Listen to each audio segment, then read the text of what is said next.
А сразу после торжественного открытия выставки «Авиарегион», которая начнет работу в эту субботу, своим выступлением республику поздравят сразу две пилотажные группы. Над аэропортом Сыктывкара пролетят группа «Челавия» и уже известная жителям по Дню Победы «Русь». А в 16 часов летной программой можно будет полюбоваться и еще и в районе Кировского парка. По такому же графику истребители выступят и в воскресенье, причем, как отмечали организаторы, каждый раз асы будут летать по новой программе. Константин Куратов сообщит подробности.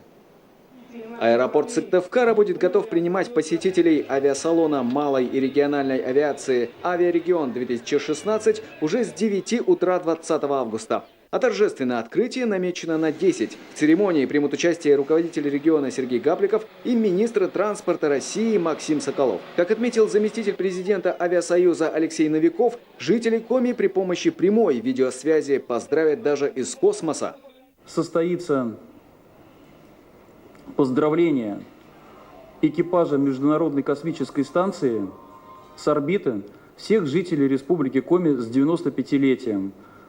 Вот это уникальное включение можно будет посмотреть в прямом эфире, который будут транслировать основные каналы, представленные на авиасалоне. Космонавты подготовили очень хорошее поздравление.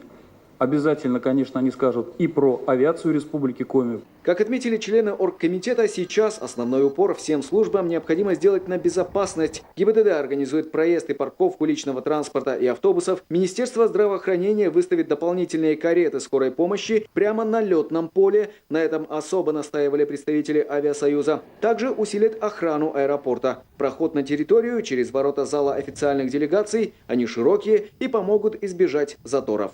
Будут рамки для пропуска людей, поэтому кто будет прибывать с металлическими предметами, другими, это все будет изыматься, поэтому все это не нужно, стеклянные предметы и так далее, все вот те меры безопасности, которые проводятся перед проведением массовых мероприятий. Что касается паспортов, то обязательного досмотра и установления личности не будет, но паспорт, как правило, у каждого гражданина с собой, поэтому лишним не будет. Сейчас решаются технические вопросы по участию в салоне самолета Ил-76 Роскосмоса. Напомним, именно на этой машине тренируются космонавты перед полетами в космос. Впрочем, на выставке будет что посмотреть. Вся техника региональной авиакомпании, обновленная версия легендарного Ан-2, ТВС-2МС, экспозиции сразу двух учебных заведений Сыктывкарского госуниверситета и Санкт-Петербургской академии гражданской авиации. Они расскажут об инженерных специальностях и заведениях, где можно получить эти профессии. Кроме того, много развлечений и викторин организуют для детей и молодежи. Будут раздавать подарки, буклеты, символику. К тому же авиасалон совпадает со всероссийским праздником авиаторов – Днем воздушного флота России. Поэтому 21 августа всех специалистов отрасли будет поздравлять известный исполнитель Вадим Захаров. Константин Куратов, Дмитрий Ведерников, телеканал Юрган.